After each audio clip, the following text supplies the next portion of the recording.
Gracias, Padre amado. Te pedimos, Padre eterno, que seas tú iluminándonos en esta hora, Padre amado, dándonos entendimiento y conocimiento de tu voluntad, mi Dios, y concediendo poder entender y comprender cada día más tus propósitos en nuestra vida. Libro de Hebreos, capítulo 8. Ya veníamos hablando esta mañana acerca de cómo el autor de Hebreos viene demostrando en cada aspecto de lo que era la vida espiritual, la vida religiosa del pueblo judío, del pueblo hebreo, cómo Yeshua de Nazaret y el sacerdocio que Dios le dio y todas las cosas que vinieron a través del nuevo pacto eran superiores y eran mucho más convenientes para nosotros que en cada aspecto de la vida religiosa del pueblo judío. Amén. Claramente esto lo hace en el espíritu de que los hebreos que habían creído, los judíos que habían creído en Yeshua el Mesías, pues pudieran ver la gran bendición que habían recibido a través del nuevo pacto, a través del Evangelio, a través de Yeshua el Mesías, y que no fueran tentados a querer volverse nuevamente a las prácticas de la fe que tenían antes en el primer pacto. Amén. Y que eso no solamente aplica para ellos, sino que aplica para nosotros. Porque hoy en día vemos cómo las religiones van cambiando las cosas y entonces nos vamos apostatando, nos vamos apartando del real propósito para el cual Dios envió a Yeshua el Mesías. Amén. Capítulo 8, versículo 1 del libro de Hebreos dice así: ahora bien, el punto principal de lo que venimos diciendo es que tenemos tal sumo sacerdote que se sentó a la diestra del trono de la majestad en los cielos. O sea, para el autor aquí ya va a especificar realmente cuál es el interés de todo lo que viene explicando. Y es dar a entender de que ¿dónde está Yeshua? ¿Dónde está ese nuevo sumo sacerdote? Está sentado a la diestra del Altísimo, o sea, sobrepasó los cielos y por lo tanto es eterno, es permanente. Su sacrificio fue perfecto, amén. Su vida fue perfecta y todo lo que Elohim, el Padre, nos concedió a través de él, pues tiene mejores promesas que lo que tenía el primer pacto. Amén. Dice: ministro de las cosas santas y del verdadero tabernáculo que erigió el Señor y no el hombre. Y aquí va a hacer un paralelo entre lo que construyó Moisés, el tabernáculo que construyó Moisés, y el tabernáculo al cual entró Yeshua el Mesías en los cielos. Amén. Claramente está diciendo el tabernáculo al cual entró Yeshua, nuestro sumo sacerdote, es el verdadero. Aquel que construyó Moisés en esta tierra era una copia de lo que se le había mostrado allá en la cima del monte Sinaí, y de lo cual se le dijo: harás una copia exacta de lo que has visto. Amén. Entonces, ¿qué es más conveniente? ¿Lo que es verdadero, lo que es real, o lo que es una imitación o una copia? Amén. Entonces, entendamos que todo lo que el Espíritu a través del escritor está haciendo es trayendo a la mente del hebreo o del judío que ha creído en el Yeshua Mesías cuán mejor es todo lo que hemos recibido a través del sacerdocio de Yeshua el Mesías. Amén.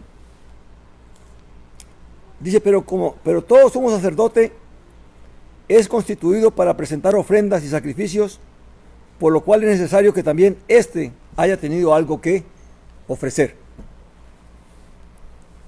Realmente, ¿qué ofrecían los sacerdotes en el tabernáculo de Moisés, que mandó a construir Elohim a través de Moisés? Sacrificios, ofrendas, amén, sacrificios de animales, ofrendas vegetales.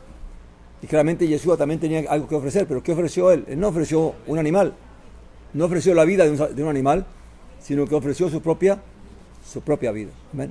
Y pudo ofrecer su propia vida porque su vida fue perfecta, sin pecado y sin mancha. Amén, sin contaminación. Dice el versículo 4: pero si estuviera en la tierra, no sería sacerdote en manera alguna, habiendo aún quienes siguen presentando ofrendas según la Torá de Moisés. Ahora, fíjese bien, porque esta mañana hablábamos de que el sacerdocio de Yeshua el Mesías no se instituyó estando él aquí en la tierra, sino que se instituyó a partir de la resurrección de él, amén, de los muertos. Cuando Dios lo levantó entre los muertos, es allí cuando le dice: tú eres mi hijo amado, amén, y eres sacerdote para siempre, amén. Por lo tanto, porque el sacerdocio de Yeshua está basado en la inmortalidad de él, en su eternidad, amén, y no en su condición humana, amén. Dice: habiendo quienes presentan ofrendas según la Torá de Moisés, los cuales son figura y sombra de las cosas celestiales, como le fue advertido a Moisés cuando estaba por terminar el tabernáculo. Pues mira, les dice, haz todas las cosas según el modelo que te fue mostrado en el monte. Y aquí lo que trae él es claramente lo que está en esa tierra es solamente una copia del verdadero que está en los cielos, que no fue hecha con manos de hombres. Amén. Pero ahora, versículo 6 dice: pero ahora ha obtenido un ministerio aún superior, por cuanto también es mediador de un mejor pacto, el cual está basado en mejores promesas. Y aquí le pone ya la puntilla al centro de las cosas, y es que dice que aún el ministerio de Yeshua el Mesías es mejor que el ministerio del sacerdocio arónico. Y es mejor porque también es mediador de un mejor pacto. Y aquí establece claramente que el primer pacto fue bueno, fue santo. Amén. Pero claramente fue imperfecto, fue insuficiente. Amén. Pero ahora el nuevo pacto que se ofrece claramente es mejor. Amén. Entonces, ¿por qué dice estas cosas? Para que aquel que ha entrado en el nuevo pacto no tenga la tentación de querer volver al primer pacto, a la fe del primer pacto. Amén. Y dice: porque si aquel primero hubiera sido sin defecto, no se hubiera procurado lugar para un segundo. Recuerde que una de las cosas que está en el pensamiento judío o de los judíos es que ven el primer pacto y todo lo que Dios estableció a través de Moisés como algo que está completo, que está perfecto, que no le falta nada, que no hay por qué cambiarlo. Amén. Pero claramente es porque ellos están convencidos de que la fe que practican es todo lo que es suficiente para agradar a Dios. Amén. Cuando realmente no se dan de cuenta que en realidad no están obedeciendo siquiera lo que ellos dicen obedecer, porque la misma Torá ordenaba que Dios levantaría a otro profeta, y los profetas también anuncian de que Dios levantaría a un nuevo sacerdocio, y todo eso pues claramente ellos lo ignoran para querer establecer su propia justicia, amén, y no apegarse a la justicia de Elohim, amén, de Dios. Dice: porque si aquel primero hubiera sido sin defecto, ¿cuál fue el defecto? ¿Cuál fue la ineficacia del primer pacto y cuál fue la ineficacia del sacerdocio? ¿Por qué fue defectuoso, fue ineficaz? Porque no pudieron perfeccionar al israelita, no pudieron perfeccionar a los hombres, a aquellos que se acercaron a Dios por medio de él, de la Torá, de Moisés y del pacto. Amén. La Torá les instruía en cuanto a cuál era la voluntad de Elohim, qué debían hacer y qué no debían hacer, pero claramente no le daba el poder al hombre para poder obedecer. Amén. Y claramente todo eso lo que hizo fue que los hombres, en vez de acercarse más a Dios y de obedecer a Dios, lo que hicieron fue que apostataron de la fe, apostataron del pacto, a tal punto de que Dios tuvo que mandarlos, sacarlos, vomitarlos de la tierra que les había dado y que se los llevaran cautivos a otras tierras. Permitió que otros reinos vinieran y se los llevaran cautivos, los expulsaran de su propia tierra. Amén. Ahora, interesante que él está diciendo, dice que aún ahora, quiere decir que este libro se escribió aún cuando el templo estaba de pie. Amén. Aún el templo estaba funcionando y aún los sacerdotes estaban presentando ofrendas y sacrificios en el templo. Esta mañana hablábamos ¿cómo vamos a explicar entonces los cambios que trajo el nuevo pacto en cuanto a este primer pacto?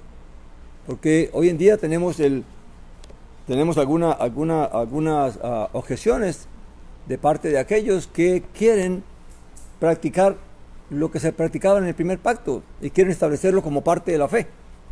Amén. En el caso de los mesiánicos. Amén. Entonces el punto es, ¿cuáles fueron los cambios que trajo? Porque cuando esta mañana leímos, el cambio de sacerdocio también trajo cambio de ley, de la Torá, de la instrucción. Amén. Ahora, ¿cuáles fueron los cambios que trajo? Dice aquí en el versículo 7, porque si aquel primero hubiera sido sin defecto, no se hubiera procurado lugar para un segundo. Y aquí da la razón por qué razón es que se tuvo que dar un segundo pacto. Amén. O un nuevo pacto. Dice el 8, porque reprochándolos dice, o sea, Dios mismo, Elohim mismo a través del profeta Jeremías, reprochando lo que había pasado con Israel en cuanto al pacto, dice, he aquí vienen días, dice el Señor, en que estableceré para la casa de Israel y para la casa de Judá un nuevo pacto. Ahora la pregunta es, ¿qué pensaron los israelitas? ¿Qué pensaron los judíos cuando el profeta Jeremías les trajo esta palabra? Claramente no la oyeron, no dieron oído. Amén. Tanto así que ellos continuaron en su rebelión para con Elohim y él tuvo que permitir que viniera Nabucodonosor con su ejército de Babilonia y se los llevara cautivos. Porque no enmendaron su conducta, amén. Y no escucharon. Pero aún así la palabra vino y quedó escrita de testimonio de que claramente venía un nuevo pacto. Ahora no se dice cuándo se iba a hacer. Era algo que se iba a revelar ¿qué? En el futuro. Y más cuando el pueblo judío ya estaba a las puertas de irse al exilio, de que Babilonia se lo llevara.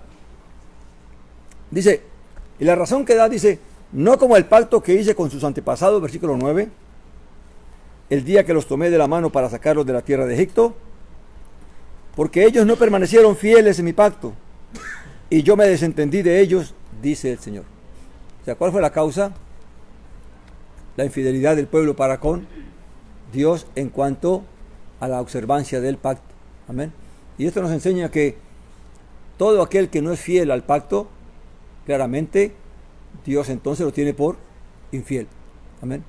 Hoy en día también deberemos examinar nuestra fe, a ver si nuestra fe es fiel a la palabra de Dios, es fiel a la voluntad de Dios, al mandamiento de Dios, o está siendo fiel a los hombres y a la religión de los hombres y al mandamiento de los hombres. ¿A qué somos fieles? Amén. Pero Dios exige fidelidad a lo que Él establece y no a lo que los hombres establecen. Amén. E Israel claramente pecó en cuanto fue apóstata y fue infiel para con Dios, y por eso Dios los vomitó de la tierra, los extrajo de la tierra para que realmente pues tratarlos, disciplinarlos. Amén. Dice el versículo 10, por lo cual este es el pacto que haré con la casa de Israel. Después de aquellos días, dice el Señor, pondré mi Torá, mi instrucción, en su mente, y la escribiré en su corazón, y les seré por Elohim, y ellos me serán por pueblo. Y aquí el punto es que muchos toman esto que dice aquí la palabra de que pondré mi Torá, mi instrucción en su mente y su corazón, creen que se está refiriendo es a la Torá que dio Moisés, exactamente como la dio Moisés. Claramente un nuevo pacto trae una nueva instrucción. Amén. Es una instrucción nueva. Amén. Que claramente contiene algunas cosas que están en el primer pacto. Pero ahora es que vamos a ver cuáles son las cosas que cambiaron. ¿Por qué es que el primer pacto no está vigente? ¿Cuál era la base del primer pacto? La obediencia a los mandamientos, a la Torá. Y la base de eso era el sacerdocio arónico. Pero si el sacerdocio arónico se acaba, se quita, ¿qué pasa entonces con la instrucción que se dio y que estaba relacionado? Porque todos los mandamientos están relacionados con el sacerdocio, porque todos tienen sacrificios y tienen ofrendas y tienen mandamientos de purificación y un montón de cosas. Amén. Entonces, ¿qué pasó con toda esa instrucción, con toda esa Torá? Amén.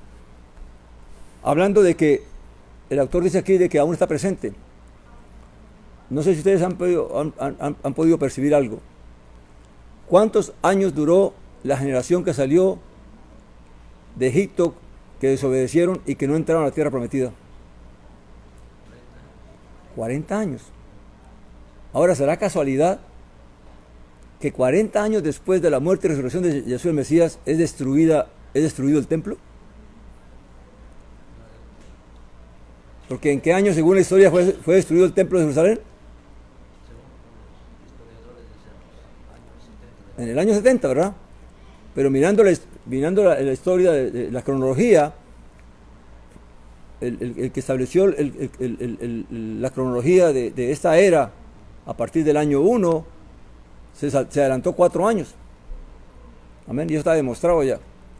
Así que si el Señor comenzó su ministerio a los 30 años y su ministerio fue de 3 a 4 años, quiere decir que en el año 30, 34, el Señor acabó su ministerio. Y al año 70, ¿cuántos años hay? Aproximadamente 40 años. Quiere decir, así como Dios le dio 40 años a la generación rebelde del desierto, así también dio 40 años a la generación que rechazó a Yeshua, el Mesías, para la destrucción de Jerusalén y del templo. Ahora, ¿por qué era necesario que el templo fuera destruido?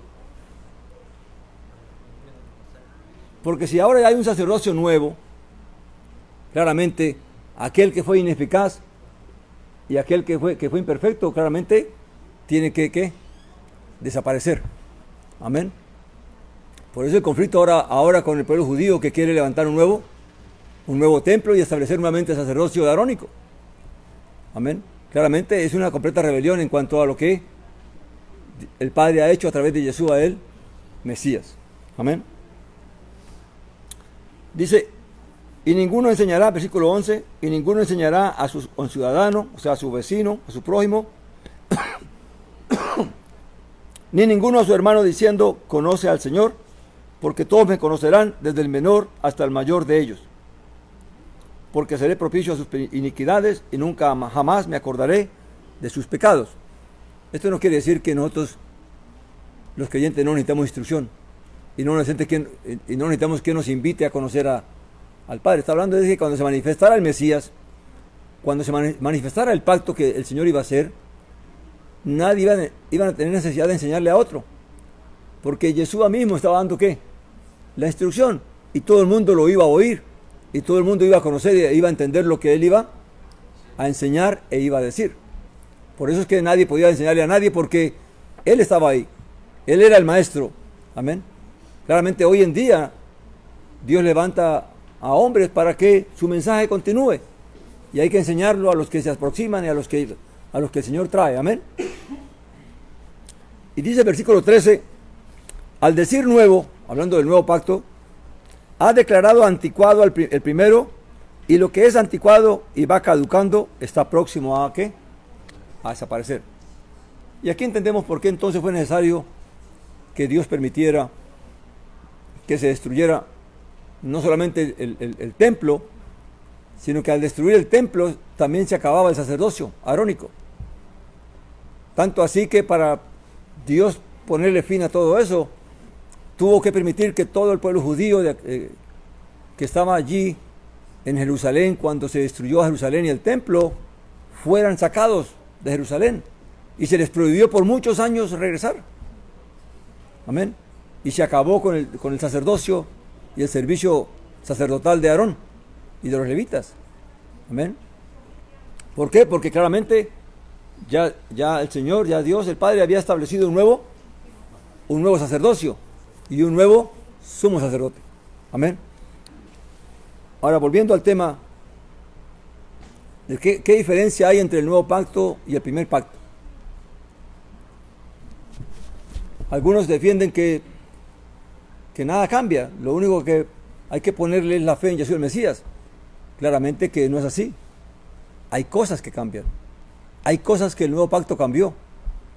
Porque para empezar, yo hice aquí una lista aquí de cositas de que los sacrificios que se hacían por los pecados ya no son necesarios. Ya nadie que peca, así sea, sobre todo no intencional, no voluntariamente, ya no necesita ir al templo y llevar un corderito, un animalito para rectificar su error. Amén. Para confesar su culpa. Ni tampoco se pueden hacer los sacrificios de chelamín, de paz, que la gente hacía. Cuando un israelita estaba contento porque Dios lo había bendecido, porque todo estaba bien en su vida, entonces cogía un cordero y se iba para el templo y ofrecía un sacrificio de paz. Y se lo comía con sus invitados, con sus amigos, con su familia, y celebraba esa paz que Dios le había dado. Esas cosas ya están dentro de la instrucción de Moisés. Eso no está vigente, no se puede hacer. Amén. ¿Dónde está también los mismos Moedín? Las mismas fiestas que llamamos. La instrucción de Moisés instruía cómo se debían hacer las fiestas y cuándo. Y todos los Moedín, todas las fiestas, están relacionadas con el sacerdocio. Porque las personas tenían que, el sacrificio de Pesa, de Pascua, tenían que llevarlo al templo para sacrificarlo en el templo. Amén. Y allí, la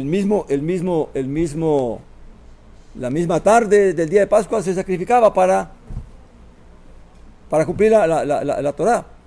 Pero si ya el Mesías es el Cordero Pascual y ya fue sacrificado, ¿cómo podemos celebrar esa fiesta si no podemos sacrificar el Cordero Pascual? Amén. Entonces la ley cambió, la instrucción cambió, porque ahora ¿qué presentamos? No presentamos un Cordero vivo para sacrificarlo, sino presentamos a Jesús el Mesías, que es nuestro sacrificio pascual, que es nuestro Pesa, ¿verdad? Nuestra Pascua. Entonces claramente no se puede hacer como lo establece la Torá de Moisés. Amén. En la fiesta de Shavuot, que consistía en llevar 2 panes recién horneados de la primer cosecha de trigo que se hacía, ¿a dónde había que llevarlo? Al templo, al sacerdote. Amén. Ya tampoco se puede hacer. Amén. La fiesta de Yom Kippur, donde el sumo sacerdote tenía que sacrificar un cordero, o primeramente un sacrificio por él, y luego otro por el pueblo. Tampoco eso se puede hacer, porque ya tenemos un sacrificio por el cual todos fuimos perdonados, y todos somos reconciliados para con Dios y nos arrepentimos y lo buscamos. Entonces claramente, cambiado el sacerdocio de la escritura, cambió también ¿qué? La instrucción, porque ya no se puede hacer lo que la Torá de Moisés mandaba hacer en esos Moedín, en esas fechas. Amén. Ahora, por eso nosotros decimos que nosotros no las celebramos, nosotros las conmemoramos cada vez que la fecha llega, porque la fecha tenía un cumplimiento cronológico en el tiempo, en el calendario anual.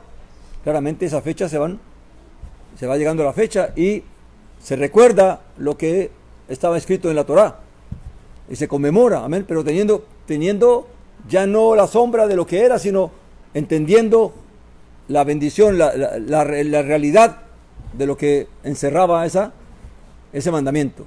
Amén.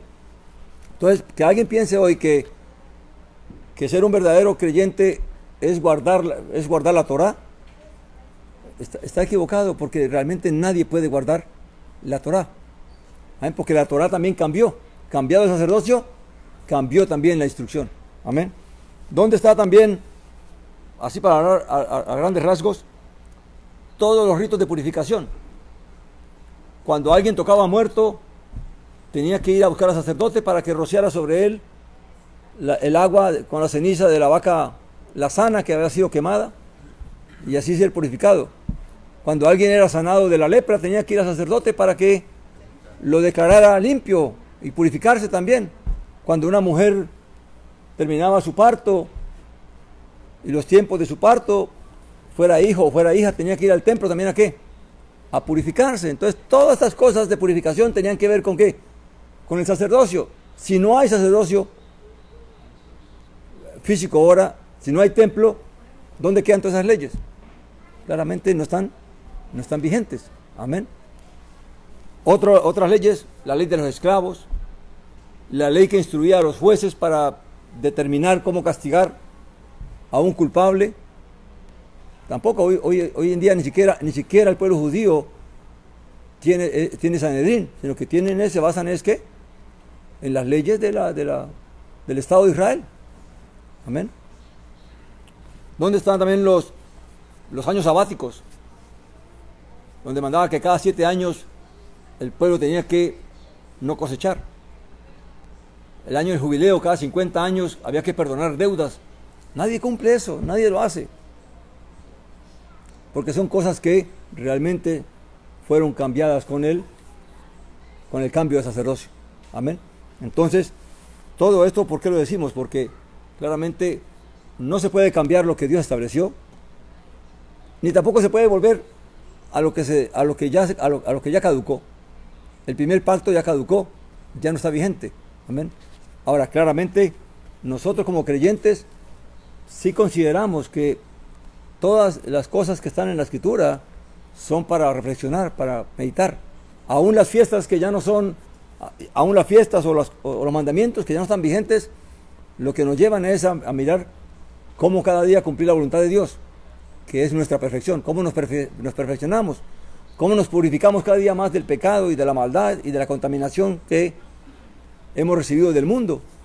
Amén. Aún dice que aún de la enseñanza de nuestros padres, porque nuestros padres en su ignorancia también nos enseñaron malas cosas. Aún todo eso tenemos que rectificarlo. Amén.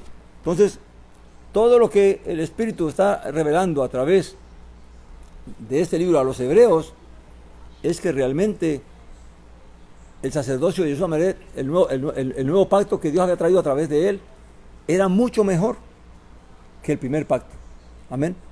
Porque claramente este pacto fue hecho para que el israelita, el creyente, pudiese ser perfeccionado, para que él pudiera perfeccionarse. No solamente obedecer una lista de mandamientos, sino que el pensamiento principal es que el hombre quiera y pueda perfeccionarse, pueda liberarse del pecado, liberarse de hacer injusticia, pueda liberarse de hacer maldad, de aborrecer toda injusticia, de aborrecer toda maldad, y que ahora pueda hacer el bien y pueda servir a Dios, y que todo lo que hagamos lo hagamos pensando en que lo hacemos para la gloria de nuestro Padre, de nuestro Dios y de nuestro Señor Jesús el Mesías. Ahora, ¿cuál es la lucha de las personas cuando oyen de la fe? La lucha es que cuando uno no quiere renunciar a aquello que le gusta, aquello que le atrae de la carne y del mundo, pues uno no quiere acercarse porque lo que me está poniendo es que yo no puedo hacer esto porque esto es malo, es aquello. Pero en realidad no está viendo el lado contrario, que todo lo que Dios quiere es lo mejor para nosotros. Porque todas esas cosas que nosotros decimos que nos traen supuestamente felicidad y que nos gustan y que nos atraen, al final nos traen esos problemas, nos traen esas aflicciones y nos traen esos conflictos. Amén. ¿Cuántas personas por no querer guardarse, por no querer casarse correctamente, terminan en problemas? Padres solteros, madres solteras. Amén.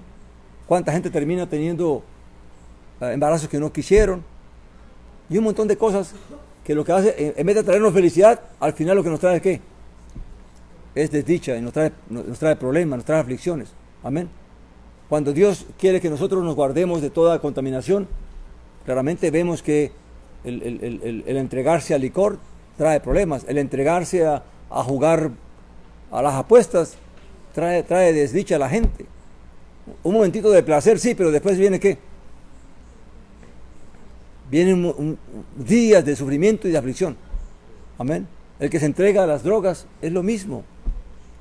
El que se entrega a la pornografía, el que se entrega al adulterio, que puede ser que le traiga gozo un momento en la carne, pero después ¿qué le va a traer?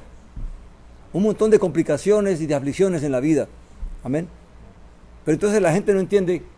La gente solamente ve, porque la lucha de la carne no es tan fácil, y la gente solamente ve es que tengo que renunciar a aquello que me gusta, pero no sabe que lo que Dios le está ofreciendo es mucho mejor. ¿Y por qué no puede verlo? Porque no queremos verlo. Porque si lo quisiéramos ver, Dios se encargaría de ¿qué? De mostrarnos el bien que nos espera, la paz que nos espera. Amén. Pero está comprobado que nadie va a valorar el amor de Dios y la paz de Dios y toda la bendición que Dios quiera traer hasta que el agua no le llega hasta aquí. Cuando los problemas lo ahogan a uno y que uno ya ha saboreado que todo lo que el querer satisfacer el deseo de la carne y los deseos de la vida, lo que me traen es problemas. Hasta que uno no llega hasta aquí, entonces que uno ve realmente lo que vale lo que Dios le está ofreciendo a uno. Que no hay paz más grande y más bendición más grande que ir por el camino de la voluntad. Que sí, que me cuesta una batalla, sí, porque tengo que luchar con mi propia carne. Amén. Pero el nuevo pacto tenía eso. No es fácil. Amén. Pero claramente con la ayuda de Dios todo es posible. Y Dios lo hizo para que fuera posible. Dios nos dio a su Hijo para que nosotros no pudiéramos hacerlo. Al contrario, todo lo que nos ofrece a través de Jesús el Mesías y a través del nuevo pacto es que esa perfección que realmente anhelamos es posible porque Dios la hace posible. Como decíamos, a todo aquel que anhela hacer la voluntad de Dios, en la carne, aunque uno anhele, no crean ustedes que no hubo gente en el primer pacto que no quería obedecer a Dios. Claro que sí hubo gente que quería obedecer a Dios, pero claramente comprendió que aunque querían obedecer a Dios, Pablo lo dice, ¿verdad? Porque el bien que quiero hacer, no lo hago, porque encuentro, dice él, una fuerza en mí que me llega a hacer lo que no quiero. Y Dios lo que hace es que aquel que quiere hacerlo tenga el poder por el Espíritu de Dios para que entonces lo pueda hacer. Esa es la ventaja que tenemos. Amén. De que no es que nosotros lo hagamos, sino que Dios lo hace posible. Pero el que no quiere hacerlo, pues claramente tampoco Dios lo va a ayudar. Porque ¿cómo Dios va a ayudar a alguien que no quiere servirle, que no quiere agradarle? Dios está dispuesto a ayudarnos si nosotros queremos. Amén. Pero si no queremos, claramente, ¿cómo nos va a ayudar? Amén. Así que todo lo que hemos leído hasta ahora, cómo el autor ha venido poniendo la conveniencia y lo mejor que es el nuevo pacto frente a todo lo que los aspectos espirituales y religiosos del primer pacto. Como cada aspecto aún en Jesús el Mesías es mejor. Y como este pacto nuevo es mejor. Para que ellos no tuvieran la tentación de ¿qué? De querer volver atrás, de querer creer de que aquello era suficiente y que no es necesario más. Como hasta el día de hoy el pueblo judío lo piensa, ¿verdad? Ellos aún siguen guardando el judaísmo porque creen que su religión es suficiente. Amén. Y así le pasa a muchos que están en diferentes religiones y aquellos que aún estando dentro de lo que es la fe en Dios, también se han apartado creyendo que lo que practican y hacen también es suficiente, que no es necesario saber más nada. Pero claramente vemos que a la medida que uno va conociendo y entendiendo la voluntad de Dios, somos más libres. Y más libres para hacer lo que realmente Dios nos mandó a hacer. Y libres de tantas ceremonias y tantas cosas de hombres que los hombres han establecido. Amén. Así que vamos a terminar aquí. Quedamos en el capítulo 9 para el próximo Shabbat. Amén. No sé si hay alguna pregunta.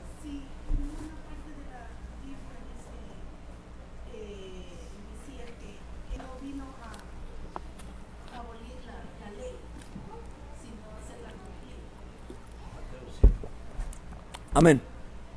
Es el versículo que más se usa en defensa de la Torá, de la Torá de Moisés. Amén.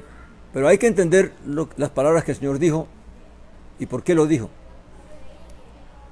La ley contenía el mandamiento de que Dios levantaría a un profeta como Moisés. Amén. Y él dice ahí en ese versículo también que no pasaría ni una yod de la Torá hasta que todo se cumpliera. Claramente él dice, yo no vine a abolir la ley, sino vine a cumplirla y a que se cumpla. ¿Por qué? Porque ese mandamiento que daba la Torá de Moisés, en cuanto a que Dios levantaría a un profeta como Moisés, era él, tenía que cumplirse. Así que si él hubiera venido para cumplir, entonces ¿cómo la ley se iba a cumplir? Por eso es que él le dice a Juan, cuando él va al río para que Juan lo bautice, y Juan empieza a pensar, como que no, ¿quién soy yo para bautizarte? ¿Y qué le dice él? Es necesario que cumplamos ¿qué? Toda justicia, o sea, todo lo que está escrito tiene que cumplirse. Pero él tenía que cumplirlo porque él era el cumplimiento de la Torá. Amén. Pero eso no quiere decir que la Torá no iba a cambiar. Una vez que él cumpliera y que toda la Torá se cumpliera, amén. Entonces claramente era posible entonces que comenzara un nuevo pacto, porque el nuevo pacto aún no habían comenzado. Cuando él dio esas palabras, él está apoyando a de que todo lo que él está haciendo es parte de lo que la Torá dice. Y Él vino para que eso se cumpla, pero se cumple en la propia vida de Él. Pero una vez que Él la cumple y Él muere y resucita, claramente un nuevo pacto ha comenzado. Y como dice el libro de Hebreos, cambiado el sacerdocio, también es necesario ¿qué? Cambio de la ley. Amén, porque ya vemos que aunque una persona diga que la Torah está vigente, sabemos que esto que está aquí jamás se cumplirá más, porque ya no habrá más sacerdotes del tipo de Aarón. Amén, porque el nuevo sacerdote ¿quién es? Jesús el Mesías. Ahora para los judíos aún está vigente, pero para nosotros claramente aún el sacerdocio católico que existe para nosotros no es válido. Amén, porque nuestro único, porque dice la Escritura, leímos esta mañana, que el sacerdocio de Jesús el Mesías es intransferible, no es transferible a los hombres. Ahora alguien puede decir, no, pero es que la Biblia, la Escritura, Pedro dice que somos real sacerdocio. Sí, somos real sacerdocio en cuanto ministramos a Dios, pero eso no nos hace sacerdotes terrenalmente. Amén, sino que nos hace ministradores de los bienes que el Mesías nos ha concedido a través del Evangelio. Amén. Entonces es como se interpretan las cosas. Claramente Yeshua dijo eso fue porque él mismo también tenía que cumplir la Torá, y en él debía cumplirse la Torá, porque él era el cumplimiento de la Torá, de la instrucción de Moisés. Pero una vez que se cumple, amén, y se lleva a cabo, porque él dijo en algún momento, dice, todo va conforme está escrito de mí. O sea, todo lo que a él le sucedió estaba escrito ya, estaba profetizado. Así que todo eso tenía que cumplirse. Pero una vez que él muere y establece la cena y establece el nuevo pacto, cuando dice, este es mi cuerpo que he dado por vosotros y esta es la sangre del nuevo pacto, claramente allí, él dijo, ¿qué dijo allá en el madero?